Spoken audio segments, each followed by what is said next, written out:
Structured dialogue, giving voice to Europe's youth. Structured dialogue, yes, I know the name is boring, but I will get round to that.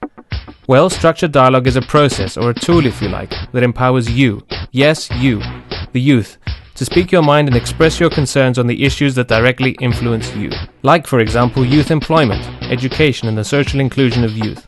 But let's start from the beginning. In the past, youth and decision makers had separate discussions on the same issues without any channels of communication between them. At the same time, youth had no seat at the table and had no say on the topics, interests and policies that directly affected them.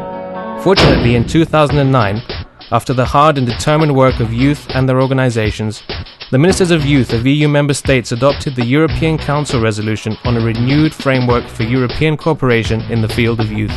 With this, member states agreed that the structured dialogue with young people and youth organizations, which serves as a forum for continuous joint reflection on the priorities, implementation and follow-up of European cooperation in the youth field, should be pursued and developed. This gave birth to structured dialogue and planted the seed for the youth policy tree that represents the 8 main fields of action. These are education and training, employment and entrepreneurship, health and well-being, participation, voluntary activities, social inclusion, youth and the world, and creativity and culture. This marked the dawn of a new age in youth policy and youth participation in politics, as this process allows for the voice of youth to be heard and guarantees a seat for them at the discussion table.